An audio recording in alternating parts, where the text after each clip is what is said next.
ক্রিসকে নিয়ে এখন ড্রয়িংয়ে বেরিয়ে পড়েছি। ক্রিস আর আমি চলেছি এখন ওই বাড়িতে পূজা দিতে। আমার সেফটি, ওর সেফটি। কুকুর দেখলে এত ভয় পাই, তাই জন্য ওরকম করে নিয়েছে, দুটো পাথর নিয়েছে। তো আজকে আমি বল খেলছি। কেউ যদি বাস্কেটবল নিয়ে ফুটবল খেলে আমাকে প্লিজ কমেন্ট করবে। এই যে কারণ ঠাকুর পূজা করতে এসেছি, ঠাকুর পূজা করবো, শুধু ওই ঘরটা মুছে চলে যাবো। ওই জন্য বাকিটা মুছে গেলে একটু ঘরটা পরিষ্কার থাকবে, সেখান থেকে স্নান সেরে এসেছি। আর আগের দিকে ক্রিস, ও দিদু, ক্রিস ও দাদা এরকম এসেছে। তো এখন থেকে আমি আর ক্রিস পূজা করতে আসবো। আর এখানে আমি বল খেলছি।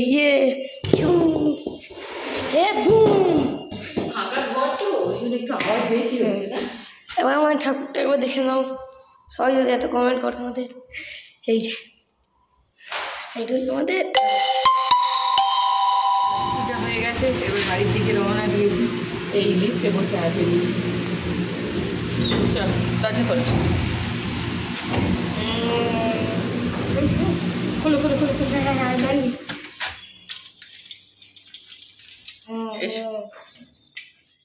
এই সপ্তাহে একটু বেশি করে চিকেন আনা হয়েছিল, তো সেটাই ফ্রিজে রেখেছিলাম।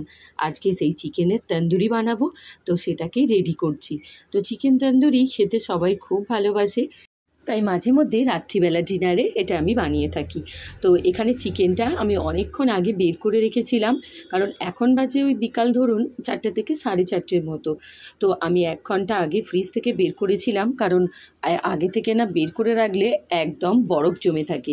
তাই ওটাকে বের করে ওর মধ্যে একটু লবণ আর লেবুর রস দিয়ে রেখে দিয়েছিলাম। অন্যদিকে আদা রসুনের পেস্টটা বানিয়ে নিলাম, আর শুকনো খোলাই আমি কড়াইয়ের মধ্যে দিয়ে দিয়েছিলাম একটু কেশরি মেথি। সেই কেশরি মেথিটা যখন রোস্ট হয়ে যায়, এইরকম হাত দিয়ে পিষে নিলেই ওটা খুব গুঁড়ো হয়ে যায়। তো ওর মধ্যে ওটা দিয়ে দিলাম। এবার জিরে গুঁড়ো 1 চামচ আর ধনে গুঁড়ো 1 চামচ দিলাম। এখানে জিরে গুঁড়োটা আর একটু বেশিই দিয়েছিলাম, কারণ জিরে গুঁড়োটা একটু বেশি দিতে হয়।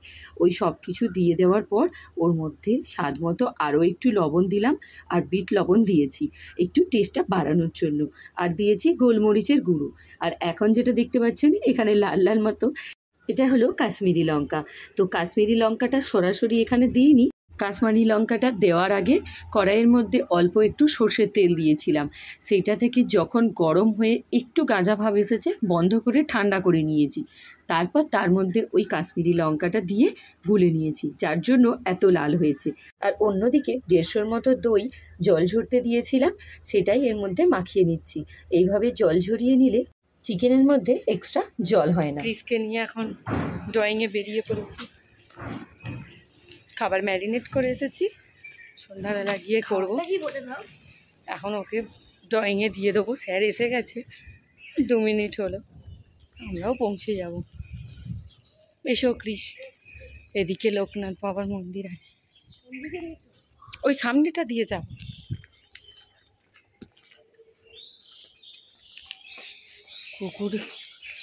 কুকুরের ভয়ে ক্রিস যতবার যাচ্ছে ততবার হাতে ঢিল নিয়ে যা, কিন্তু ও দেখলে ছুটে পালাবে, ঢিল নামে।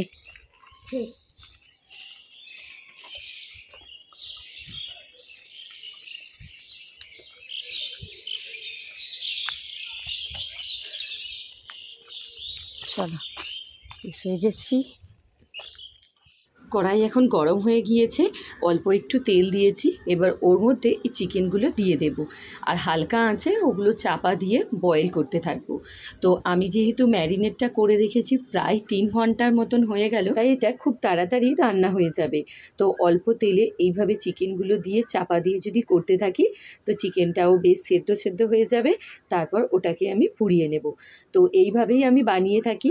তো এটা চাটুতেও করা যায়, আমি এখানে ননস্টিক কড়াইয়ের মধ্যেই করছি। তো সময় যদি কম থাকে তো অন্ততপক্ষে 1 ঘন্টা যেন ম্যারিনেট করা হয়। তো আমি এখানে দেখতেই পেলেন অনেকক্ষণ ম্যারিনেট করে রেখেছি। সেই বিকালে করে ক্রিসকে নিয়ে ড্রয়িংয়ে গেছিলাম, তারপর বাড়ি ফিরে রেস্ট নিয়ে এখন সন্ধ্যার দিকে করছি। তো যাই হোক, এখন দেখতে পাচ্ছেন কীরকম কালারটা এসে গিয়েছে। তখন একটু সাদা ভাব ছিল, এখন ওর মধ্যে একটু লালচে ভাব এসে গিয়েছে। তো এভাবে আরেক পিঠ উল্টে এটাকে দেব, দিয়ে আরও কিছুক্ষণ এটা চাপা দিয়ে রাখবো। তো এইভাবে বেশ খানিকক্ষণ করতে থাকতে হবে, তাহলে এটা একদমই রোস্ট হয়ে যাবে।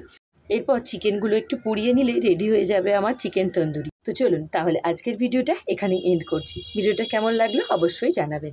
তো টাটা বন্ধুরা, দেখা হচ্ছে নেক্সট ভিডিও। সবাই ভালো থাকবেন।